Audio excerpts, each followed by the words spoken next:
Hi, everybody. Welcome to another edition of Eye on Oshkosh. I'm your host, Cheryl Hentz. Very pleased to welcome to the show for the first time tonight someone who is, she hasn't been on this show, but she's been around the community for a long time, and she is the executive director of the day-by-day warming shelter. Lorraine Yarbrough is here with us, and very happy to have you here. Thanks for the invite. I'm Thank you excited so to be much. here.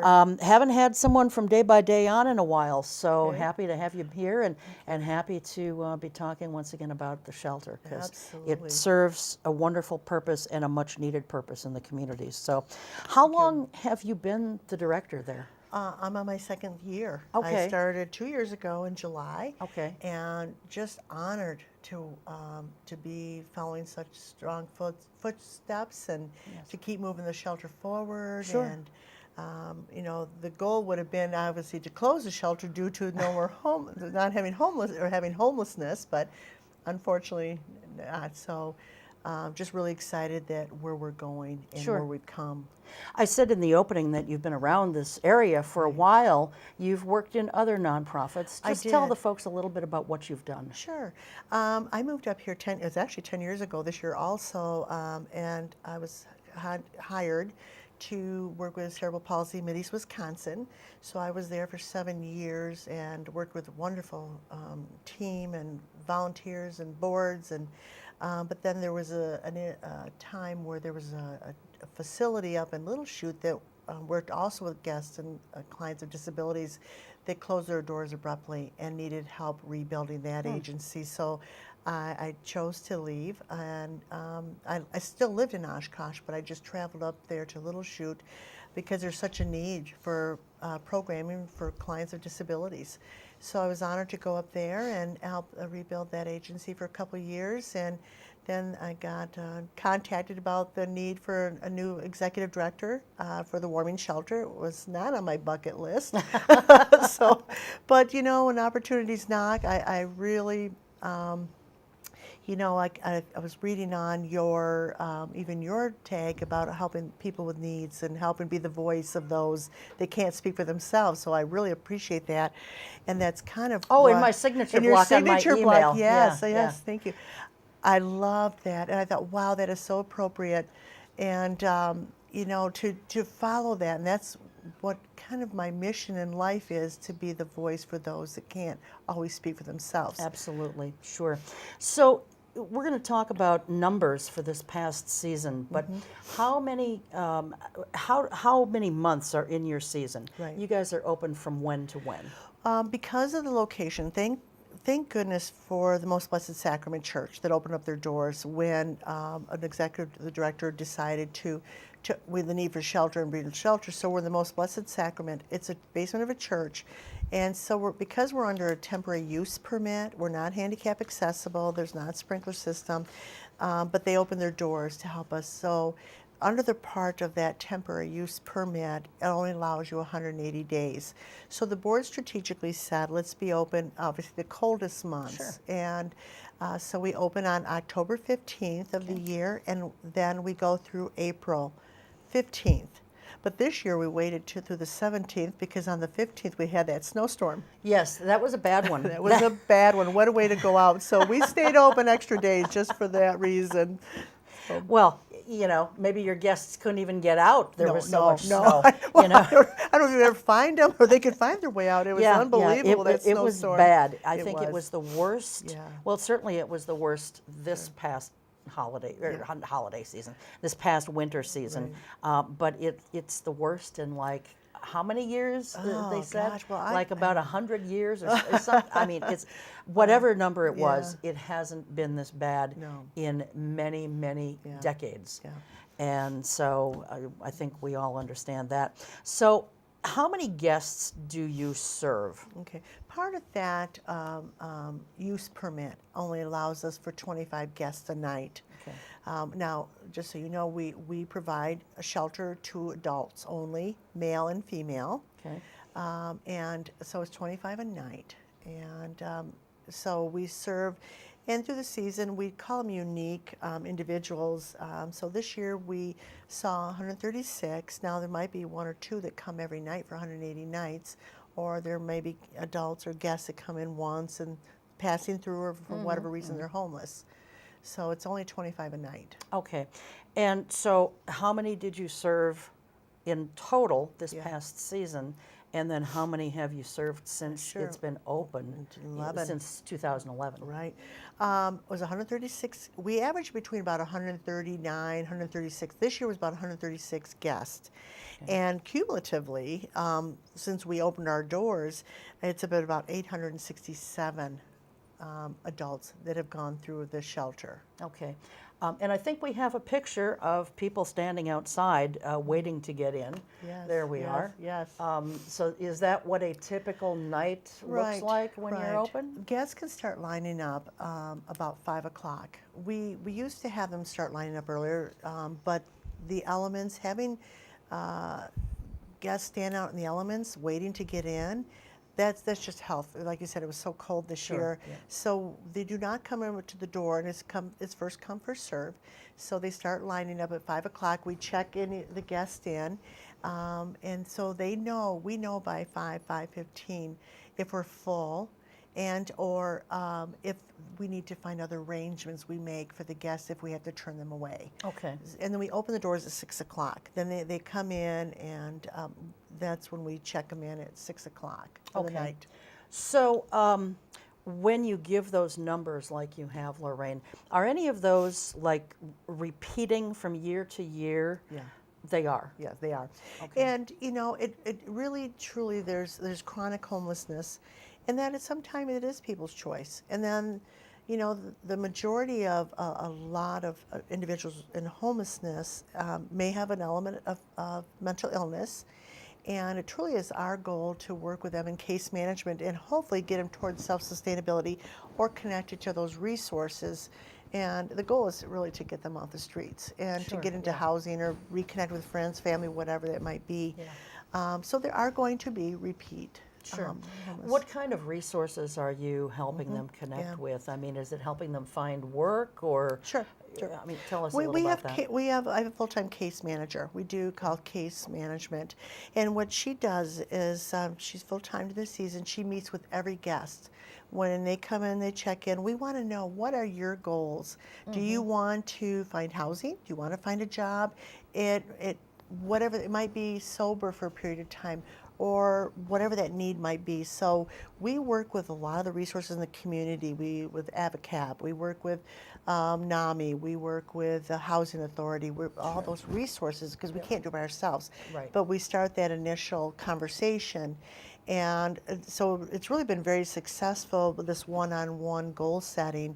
And so like this last year, we're very proud to say that out of the 136 guests, about 118 did get into some kind of housing. Oh, good. Yeah, that's awesome. a really good percentage. It is. It truly is. And again, like I said, that might be with friends, family. We have several that qualified for programming where they get housing.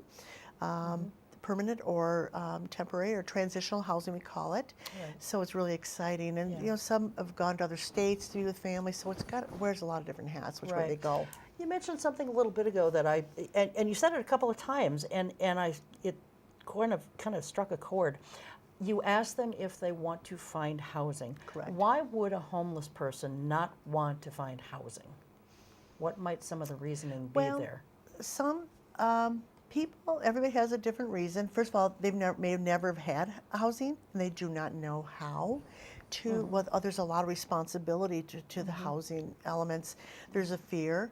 A lot of it's just the fear of the unknown. And we find that there's some people that have gotten into housing, unless we can, when we hand off or when they move out, to make sure we have that continuum of care. Sure. And that they will fail, because they don't know how to keep it up and clean, rents, whatever. So there's we need to continue to help a lot of the guests. Some just don't want to, they're not even interested in renting. They for a lot of different reasons, that they would prefer not to have that responsibility. There's several, they all have moved, they live in their vehicles. I'm not really, there's just a whole variety of it. Yeah, I know. That part of it, I have to be honest, it bothers me, and I'm sure it bothers people who are watching this show. when we hear someone say, I'd rather not have that responsibility. Yeah. You know, as taxpayers, Right. people are helping to fund this. Correct. And when someone says, I don't want that responsibility, you know what I But, mean? but, but Do what you know what I happens, mean? what comes into play here is when we know of that fear, is, and what we found it was very contagious, is that we had one gentleman that started, and the whole process of, you know, making strides toward housing, and the networking between the guests are just awesome. They support each other. Sure. And like say, Cheryl, they saw you get into housing and you're doing okay, so then it's like not so afraid, and then it's like, oh, yeah, maybe I will do that. You know, I get it from a fear yeah, standpoint, right, but when right. someone just says, I don't want that responsibility. Yeah, there's very few. If you Okay, look at the number, all if you right. think of the number we're talking about, 118 out of 136. Yeah. That got into housing. Yeah, I'm you know. impressed by that number, Yeah, for sure. so I mean, for right sure. there are there. Now we know that when we closed, we really were pushing to make sure, because now we're closed, and where are you going to go? What are you going to do? A lot of them got into, 4 of them got together because they don't have money either. That's until they get a job. Right, That's right. another element of it. Sure. They can't afford housing. Right, right. So, but some of them just got jobs, and they said, gosh, I wish you could be open a little bit longer because we just got our jobs and we could earn enough money to get an apartment. Yeah, yeah. And some won't qualify for an apartment either, just Sure. based upon background. So there's a lot of things Yep. that play into it. Yeah. Oh, I think we all get those factors. Yeah, but they, 4 of them are, we know 4 males are in a motel together until they can earn enough money to get into an apartment. Sure. What's the demographic that you guys typically serve? As far as age or whatever.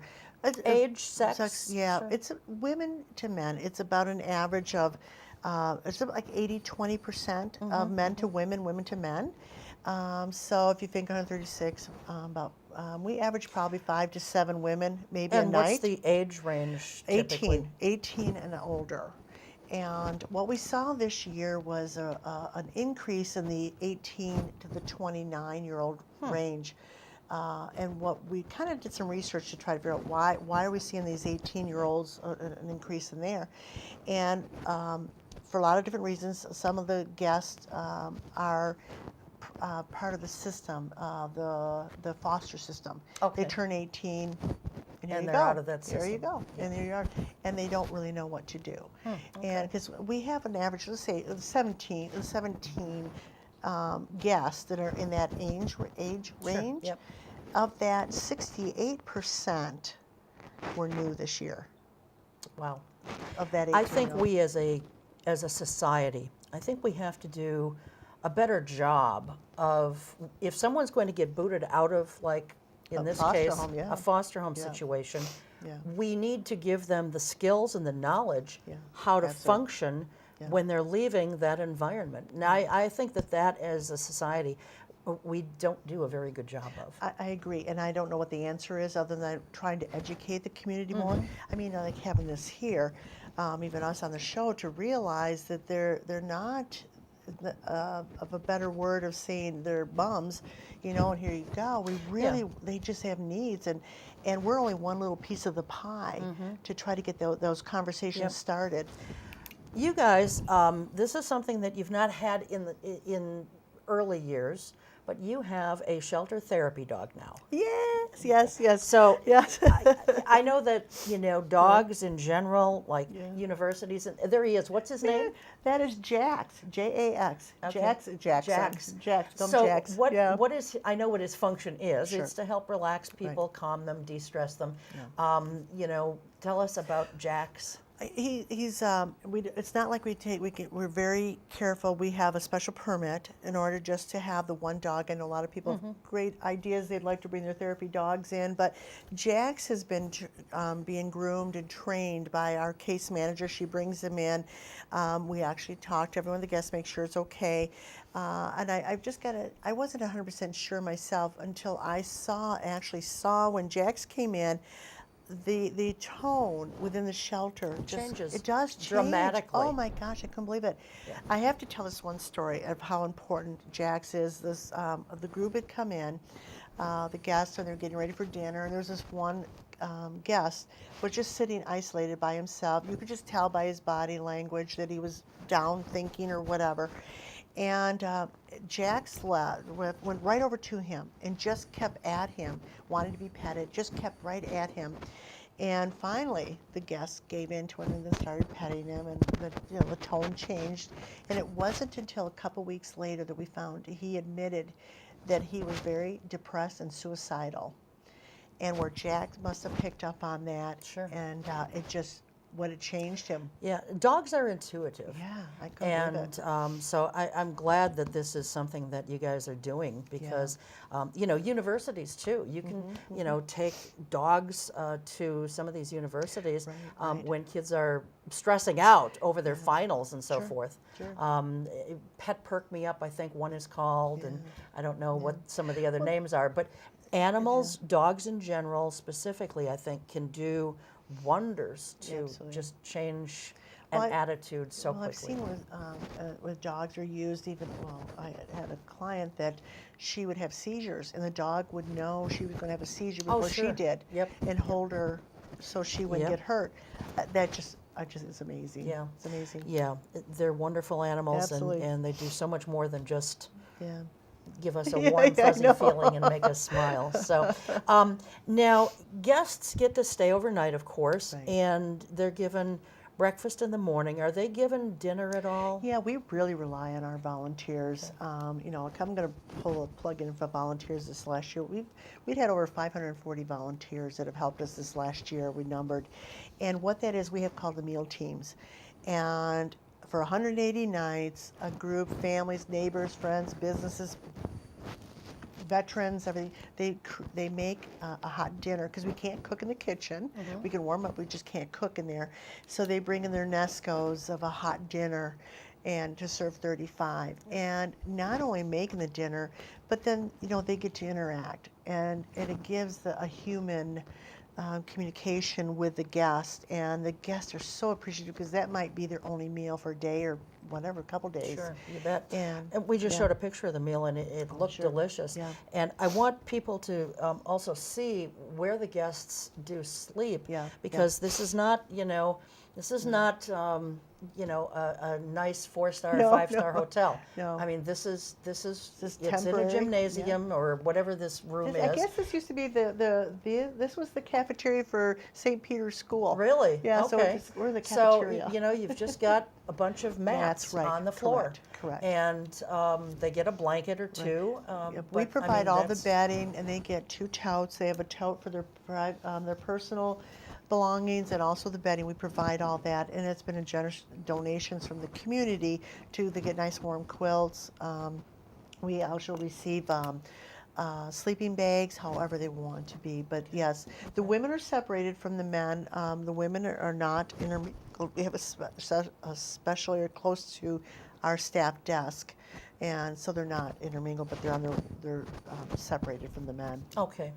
Other services that guests would receive other than shelter and meals? Well, what you really need to find, making sure that we strive to provide those basic needs, which is the food and shelter. You brought up too, we do provide a breakfast bag in the morning where they do go out with, so they have a snack, we have protein and all that.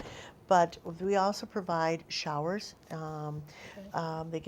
sign up for showers. When the guests come in, they do sign up for a task. This is all part of that training and educating, hoping, preparing them for their own home and shelter or their apartments.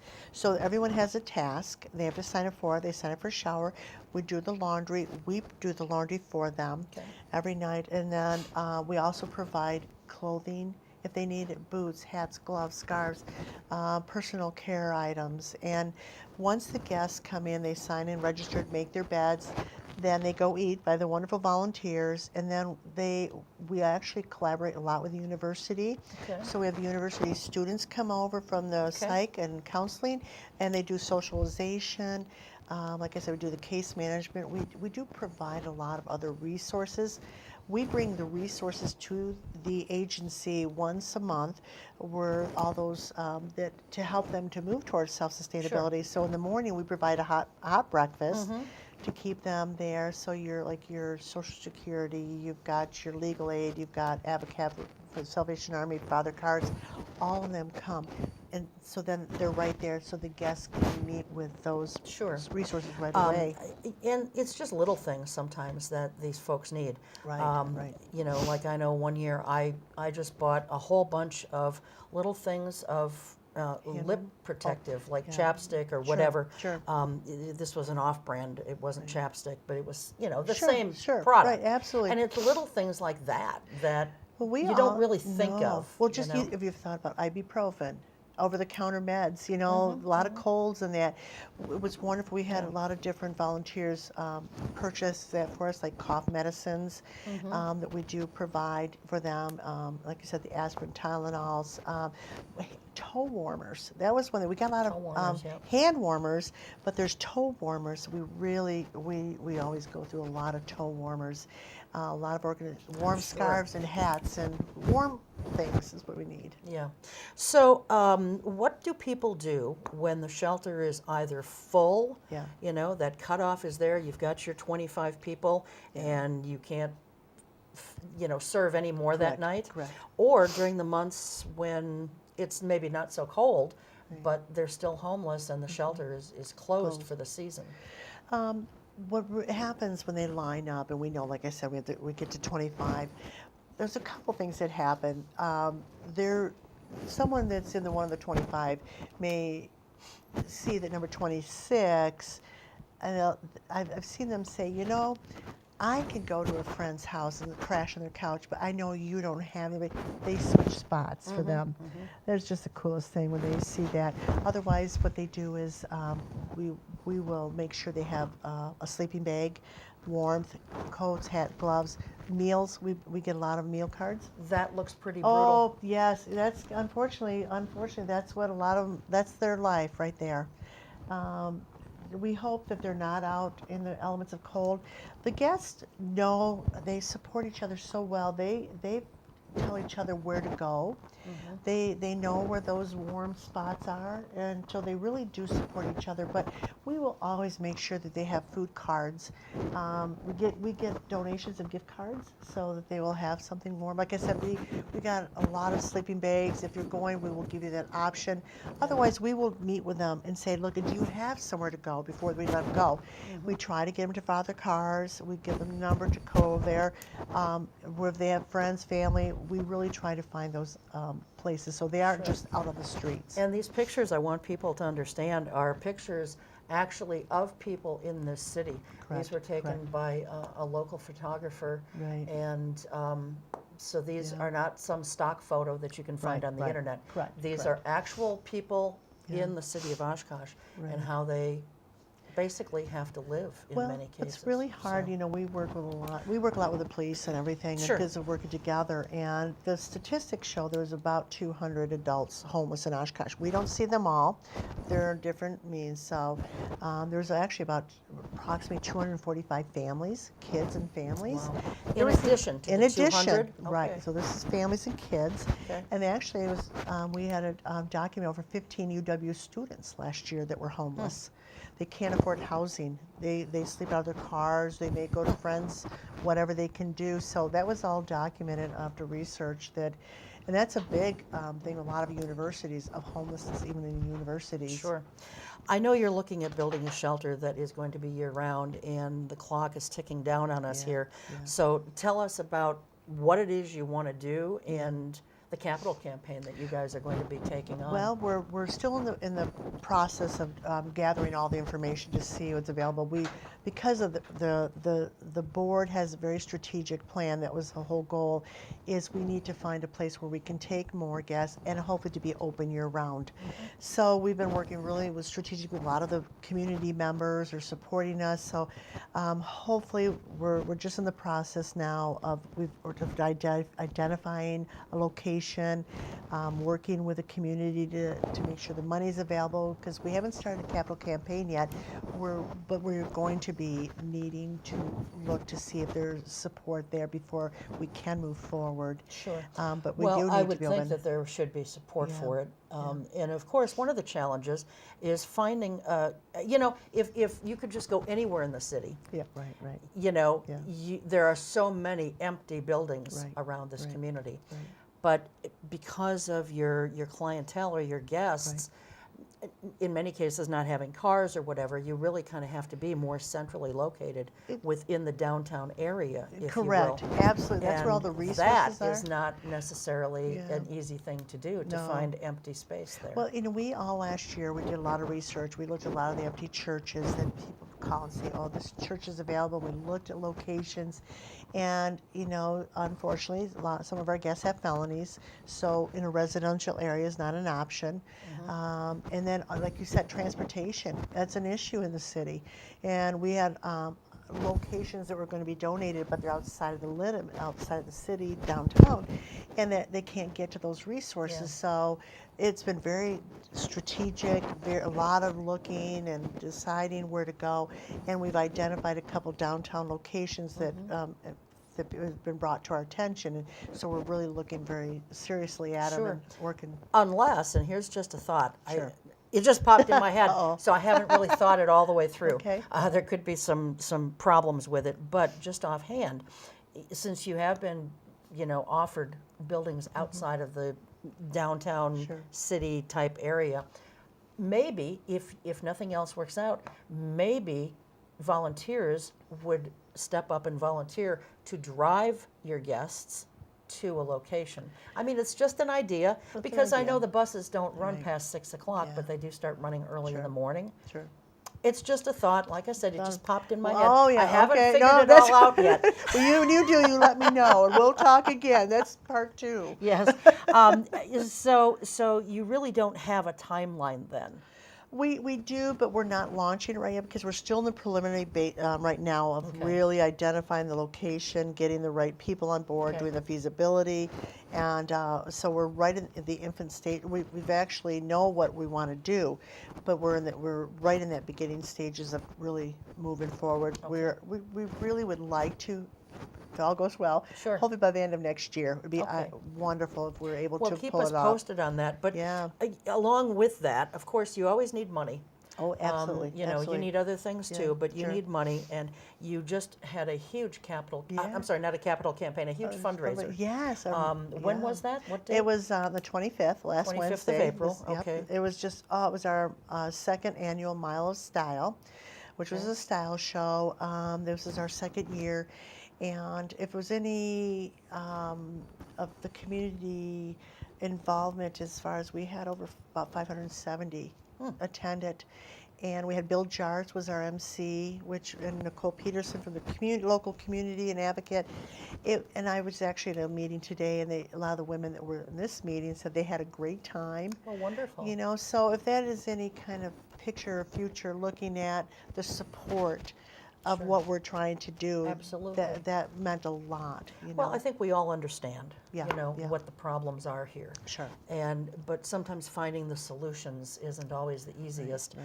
And but you raised how much money through this? We're still working on it. I can't give you that number yet. We're still working Do on you it. have some sense of how much you correct. raised? We raised, I would say, probably over 50-something thousand.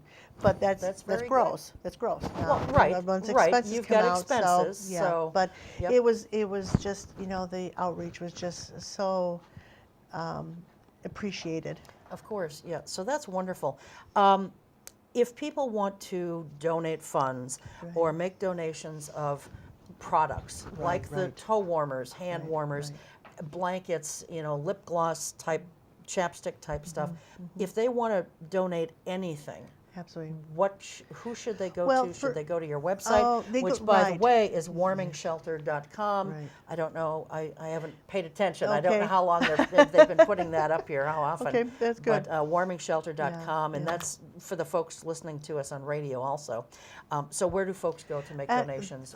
If you go to, like you said, to the website, there's a donation button, and you just click on donate, and you can make it monetary. And then, as far as product or any kind of inventory, whatever they want to drop off, we are in the office. We are there every day from 9 to 5, and that's at 449 High Avenue.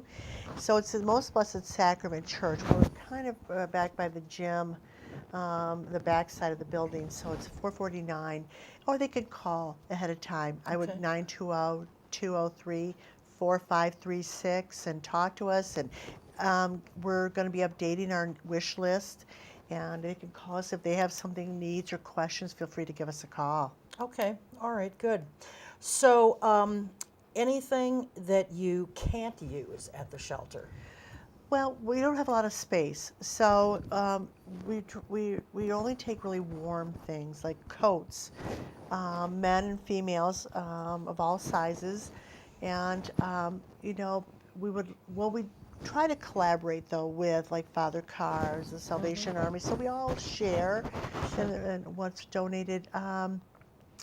We prefer not, a lot of people we get like gently used product. Now we really would need new product when we share that with the guests, but really warm clothes, we pants for the men and pants for the women, and like I said, coats are the big one, warm coats. Okay. That we go through a lot. All right. And so again, your office hours are 9 to 5. Is that Monday through Friday? Monday through Friday. Okay. Correct. All right. Correct. And one thing I'm sure that I wonder about it, Yeah. and maybe other people do too, in our last moments here, let's talk a little bit about the training that your staff Sure. and volunteers receive. Absolutely. Because this is an important function that they're performing, but you're dealing with the mental illness. Yeah. And AODAs and all that. yes, you're dealing with Yes. a lot of things that Sure. most of us necessarily don't come in contact with. Correct. And so what kind of training do you give them so that they do know how to appropriately deal with these situations? All of our staff go through about a whole month of training before they work focus with the guest. We have with the alert crisis intervention, how to deal with escalated situations. We work with the OPD, the fire department. We do first aid, and a lot of like NAMI. They come in and do a whole presentation on how to work with a mental illness. So they go through, like I said, almost every weekend the month of September. Our volunteers also go through about a 2-hour educating of the popular, what we do, who are our guests. Okay. And I know you show a lot of pictures of they're human beings, and how we treat them, and really we have processes and we have procedures in place, so Sure. to make sure we're following those. Sure. But we welcome everybody to come and help us, and that also on our website, warmingshelter.com, it says under volunteer, and click on there and it'll tell you about a meal team and or hospitality volunteers, so it'll read about that and contact us if any questions. Okay, all right, very good. Well, thanks so much, for giving us all this sure. good information. Again, it's warmingshelter.com. We're going to take a very short break, and when we come back, we'll be talking with Deputy Mayor for the City of Oshkosh, Steve Herman. We'll be right back. If you have expired or unused medication, don't flush it, pour it down the drain, or toss it in the trash. Safely dispose of unwanted or expired medications at the drug drop box located inside the Oshkosh Police Department. It's convenient and anonymous, safe and secure, and it's open to everyone 24/7. Drop off your prescriptions, over-the-counter drugs, pet meds, and more. Keep drugs out of the reach of children and out of our water supply. Dispose of unwanted or expired medications at the drug drop box. For more information, visit the Oshkosh Police Department website at oshkoshpd.com. Looking to give back to the community? Want to help fight hunger in the Oshkosh area? You can by donating food, your time, or your money. The Oshkosh Area Community Pantry needs more than 250 volunteers to operate and can always use new faces to help with a wide variety of tasks. The pantry cannot do it without you. Please consider helping fight hunger in Oshkosh. For more information, visit us online at oacptoday.org. That's oacptoday.org. It's not just what you say, it's how you say it. It's said that a narrow vision is divisive, a broad vision expansive, but a divine vision is all-inclusive. Welcome all groups of citizens working for the greater good of the community. Speak your piece and be inclusive. The Oshkosh Civility Project is a community-based effort. More information at oshkoshcivilityproject.org.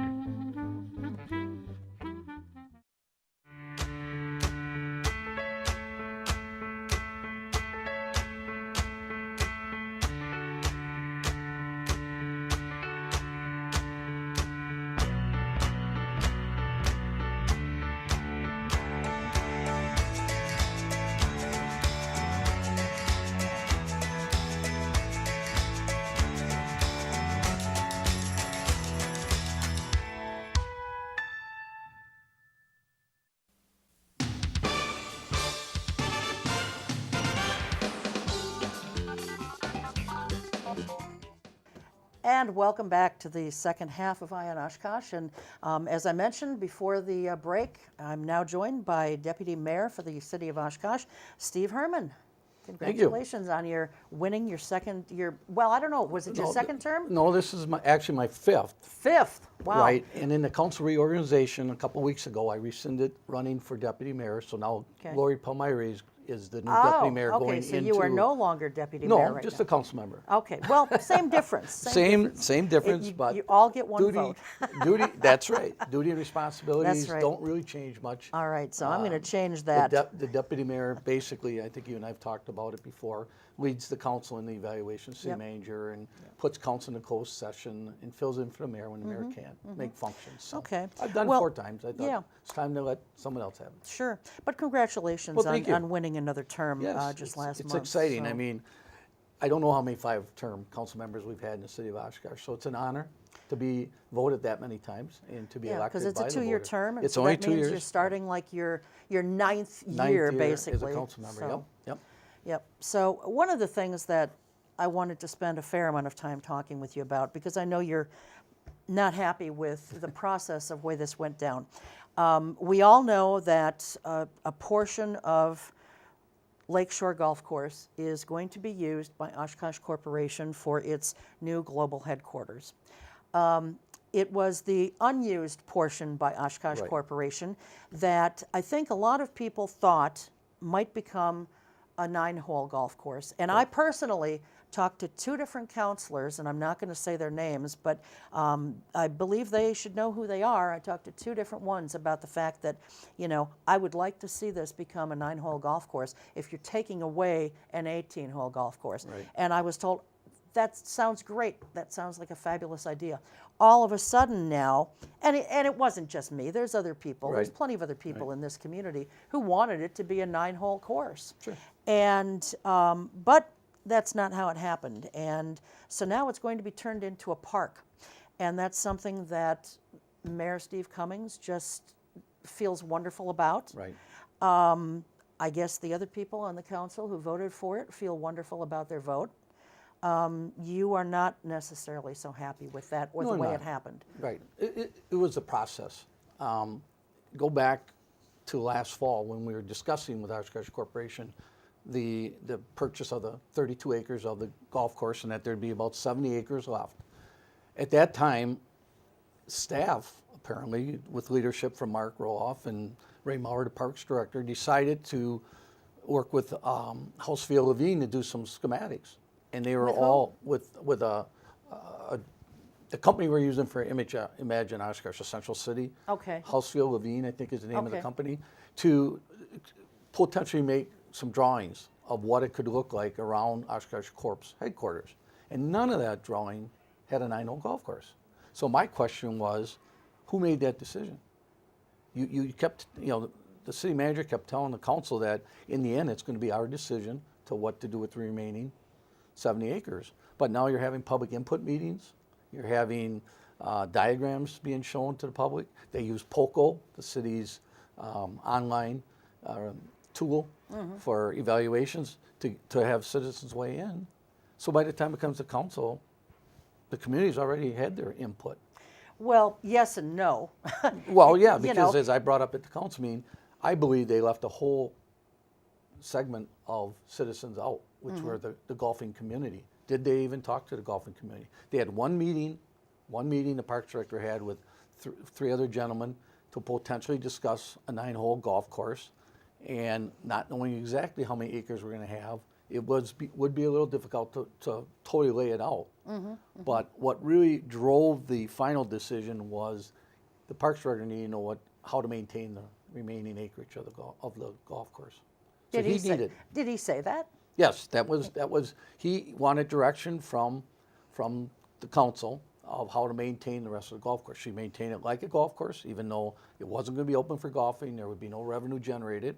Or are we not going to have a golf course and we're going to have a community park eventually, and they'll just cut the grass and maintain the grass? But if it had become a 9-hole course, he certainly would have known how to maintain Sure, that sure. because he's maintained an 18-year or an That's correct. 18-hole course Correct. for a number of years. Right. So maybe he just didn't know how to maintain it in the interim. But mow Well, the lawn. It was more about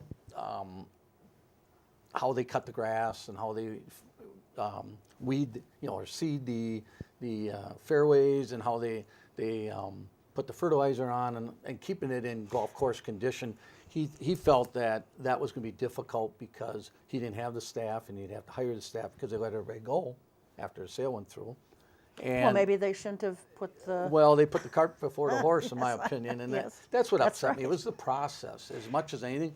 I'm not against I'm a golfer. I'll admit that, and I golfed many, many years at Lakeshore. I grew up in that golf course. My daughter grew up in that golf course. Our family did. So I have a lot of, and I know a lot of friends that golfed there. Yes. And I golfed in 2 leagues there. I've golfed but there as well. I understand we have to move on, and I'm not against the park if that's what the community really wants. But I don't think we really, 2% of the 1,000 people. Well, did here's the survey, thing. and That was my point. This Polco thing, most people don't even know what that is. correct. Secondly, when the city does surveys that they send out, maybe they send it out in a water bill, or maybe it's an online thing, maybe it's both, whatever. You're not getting a huge number of people in this community that take those polls or vote in those surveys. Right. That's simply, that's not, an understatement or an overstatement. That is No. just No. the fact. And not only that, but people always are going to say, well, sure, I'd like to see more parks. I mean, who wouldn't like to see a pretty park? Right. We're all for parks, Right. but I don't think that people who take some of these surveys really know exactly how many parks we have in this community. We have approximately 37 parks in That's this correct. city, and that includes some that maybe have boat launches, Yep. others that don't. Maybe some have one thing that another doesn't. But there are 37 parks in this community approximately. And in this particular area, I'm sure you know this, but I bet the general public doesn't. You've already got 4 or 5 parks right in that area. That's correct. You've got Mary Jewel Park, Right. which actually it's on the corner of Oshkosh Avenue and North Eagle. So it actually is contiguous with the Lakeshore property. That's correct. And you're seeing that construction going on there. Yes. That's a pump house and a bathroom that was going to be part of the golf course and part for Mary Jewel because it's a baseball facility. Right. And then you've got West Algoma Park, which Yep. is on Oshkosh Avenue and Panoqua. So there you are again. And to get to Lakeshore, you had to go down Panoqua. Yep. So there are 2 that are right there abutting this property. Right. Then you've got Rainbow Park, just west of Oshkosh Avenue and the Fox River. You've got Abe, I never know how to pronounce this, Rockland, whatever. Abe Rockland Park on the corner of Oshkosh Avenue and Sawyer. And there's Bauman Park, which is a smidge further, but it's on Jocelyn Street and Buchanan Avenue. And then if you want trails, you've got the Weawash Trail Right. running very close to there. So my question is, how many parks do we need within a 1 or 2 square mile area. Right. This is ridiculous. And I'm ashamed of the city council that we have right now for this particular decision and for not handling the process, as you said, Yeah. the way it should have been handled. And there's a little more to it too, because in our agreement with Oshkosh Corporation, we've already agreed that we would connect a trail along the edge of the golf course into where the old parking lot was for the golf course, and tying that into Rainbow Park, which will then give a circle route to the tribal trail. That's already been agreed upon, whether we would have made it a golf course or public park. But I think part of the issue that came out was, that the golf course wasn't making money, and that's true. They made enough money to open the doors, maintain the season, close the doors, pay a little off of their debt.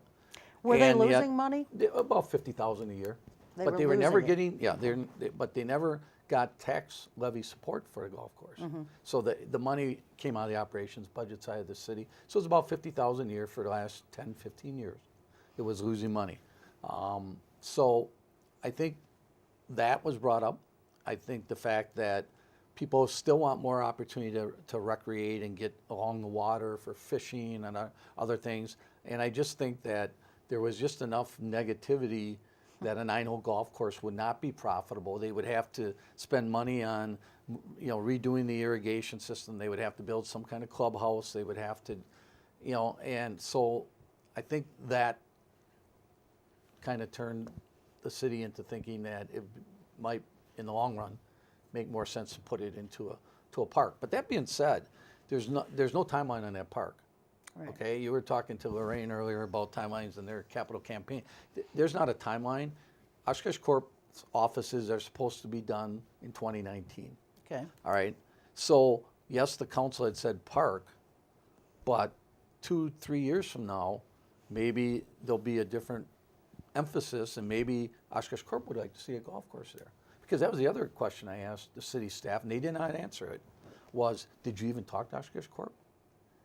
You said it was an executive style golf course, which a lot of people didn't understand what that meant. Right. Which all it is, the difference between, we had a parkland golf course.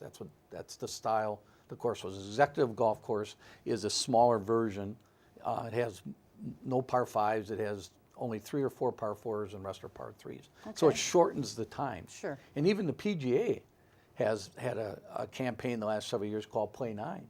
Because they realize that more people don't want to spend 2, 3, 4 hours on a golf course. So even some of the newer golf courses are being shortened, or they're putting in a modified course. Yeah. There's one opening, I think, up in Green Bay area. It's 6 holes. You can go play in an hour.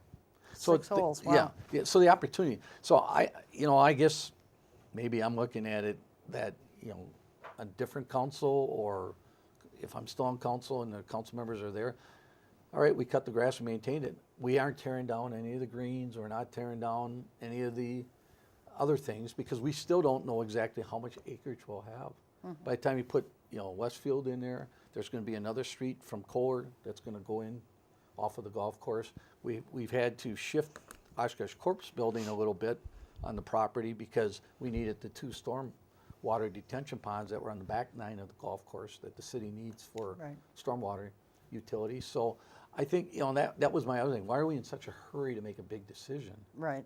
when we don't know for sure how much land we have?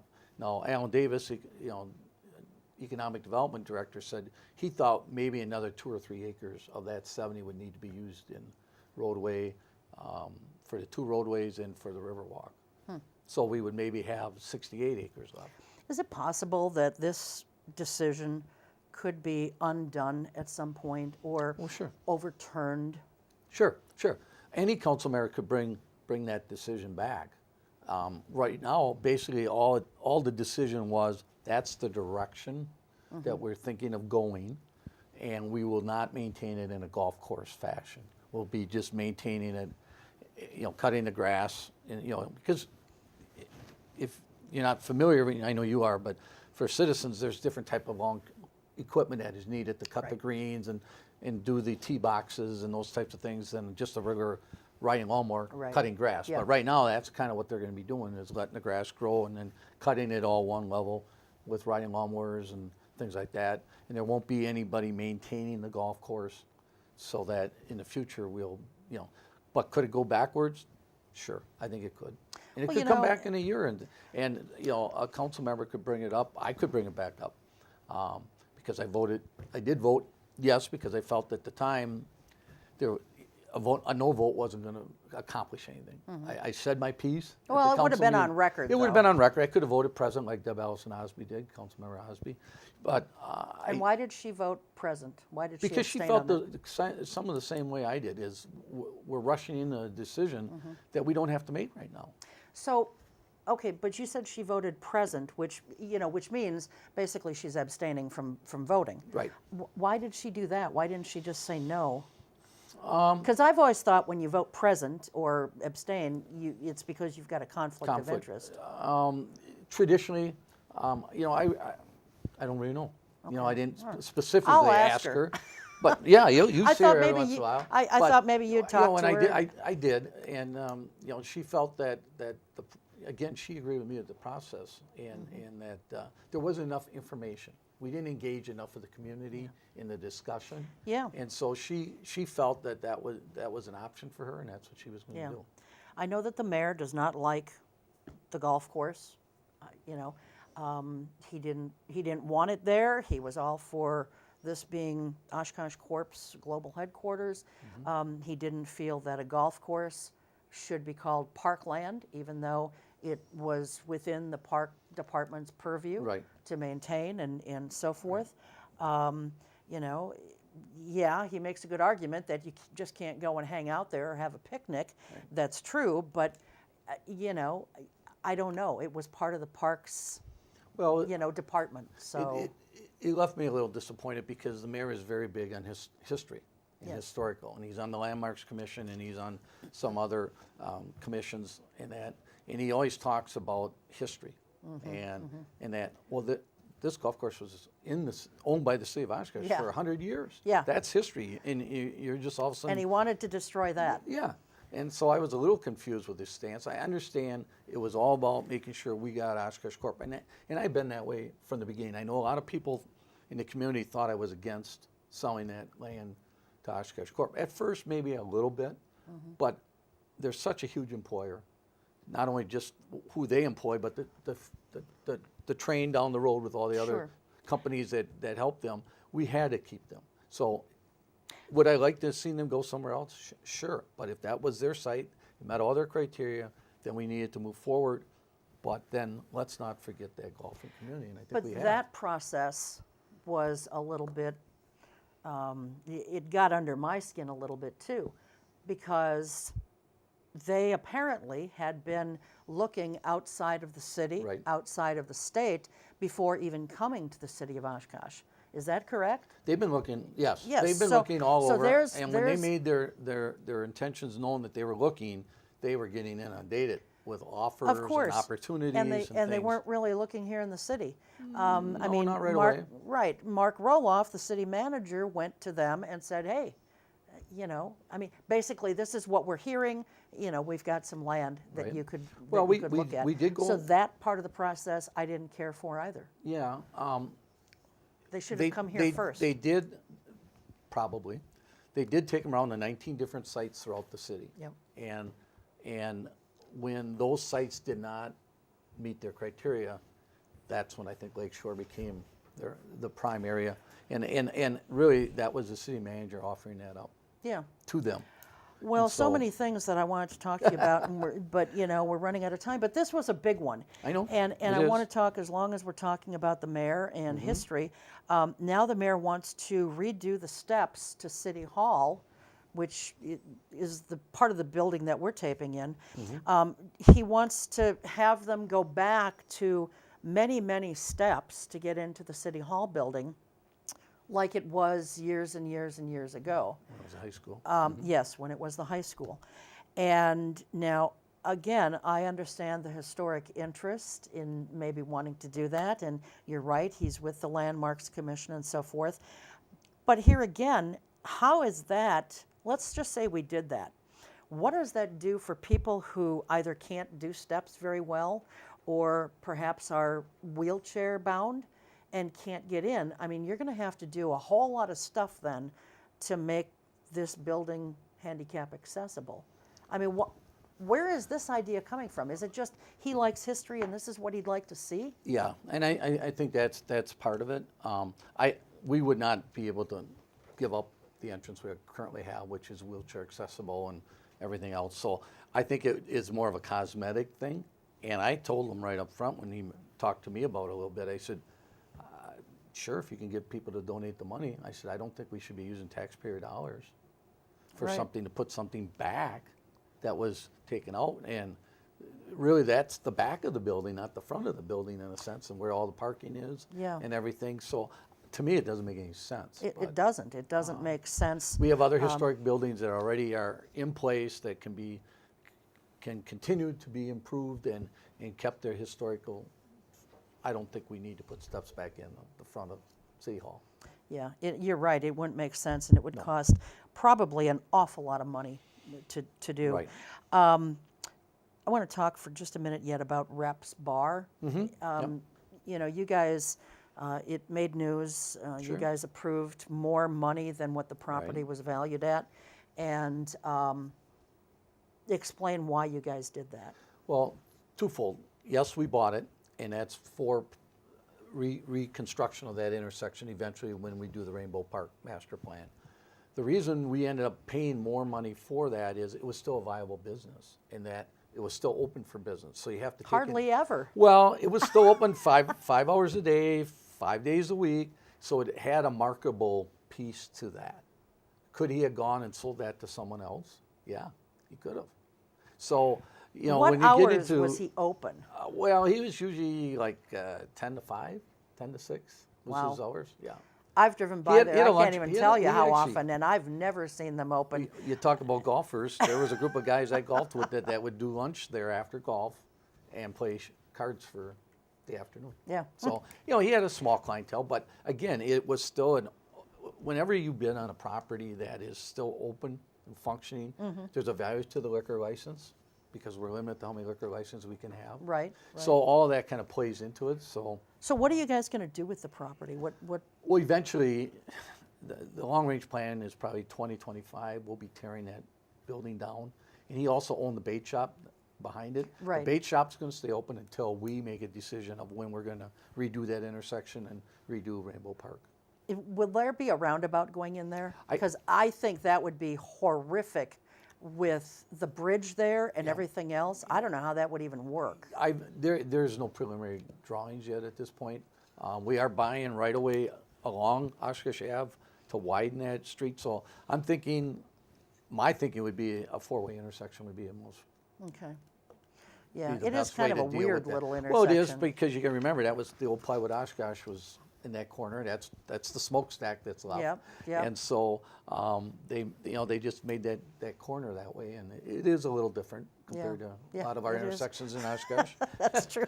But we But- do have a few weird Oh, ones. we have quite a few. Yeah. Anyway, well, listen, thanks for coming Thanks on. for having me I on. appreciate Appreciate some it. of the insights, and we'll have you back as more things happen in the Sure. city I that we need to talk always about. enjoy being on your show. Yeah, I love having you too. So thanks so much. Thank you. And thanks to the crew, and certainly to all of you for joining us. We'll see you next time. Until then, take care. Keep your eye on us. We've got our eye on Oshkosh.